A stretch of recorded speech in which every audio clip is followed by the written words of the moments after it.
یہ لوگ اس قدر قابل نفرت کیوں ہیں؟ عہد و پیمان کو پورا کرنا تو ان کی گھٹی میں ہے ہی نہیں۔ غدار قسم کے لوگ تاریخ نے جن کو ثابت کیا ہے وہ یہی لوگ ہیں۔ محمد مصطفیٰ کے ساتھ بھی معاہدے کرنے والے اور غداری کرنے والے کسی اور کے ساتھ وعدے کو پورا کیسے کر سکتے ہیں؟ اور آج افسوس سے کہنا پڑتا ہے کہ امت کے لوگ پھر بھی ان کی باتوں میں آ کے اعتماد ان پر کرتے ہیں۔ اس لیے اللہ ذوالجلال نے فرمایا ہے أَوَكُلَّمَا عَاهَدُوا عَهْدًا نَبَذَهُ فَرِيقٌ مِّنْهُمْ بَلْ أَكْثَرُهُمْ لَا يُؤْمِنُونَ۔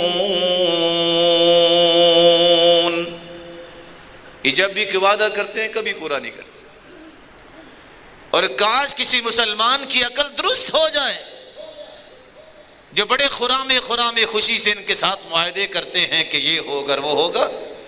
یہ تو اللہ اور اس کے رسولوں کے ساتھ بھی معاہدے توڑنے والے ہیں، تمہارے ساتھ کیسے معاہدے پورے کریں؟ اس لیے اللہ ذوالجلال نے فرمایا ایمان کا دعویٰ کرنے والوں لا تتخذوا اليهود والنصارى اولیاء، یہودیوں اور عیسائیوں کو دوست نہ بناؤ۔ بعضهم اولیاء بعض، یہ آپس میں ہی ایک دوسرے کے دوست ہیں، تمہارے دوست نہیں بن سکتے۔ اور ساتھ ہی اللہ ذوالجلال نے ایک فیصلہ سنایا ہے جس کو آج مسلمانوں کو سمجھنا چاہیے، وَمَن يَتَوَلَّهُم مِّنكُمْ فَإِنَّهُ مِنْهُمْ، جو ان یہودیوں اور عیسائیوں سے محبت کرتا ہے وہ انہی میں سے ہے۔ اس کا اسلام سے کیا تعلق ہے؟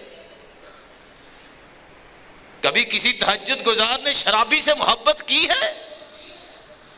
جو انبیاء کا قاتل ہے، جو غدار ہے، مومن اس سے محبت کیسے کر سکتا ہے؟ اس لیے اللہ ذوالجلال نے یہ فیصلہ سنایا فَمَن يَتَوَلَّهُم مِّنكُمْ فَإِنَّهُ مِنْهُمْ، جو ان قاتلوں سے محبت کرے گا وہ انہی میں سے ہوگا۔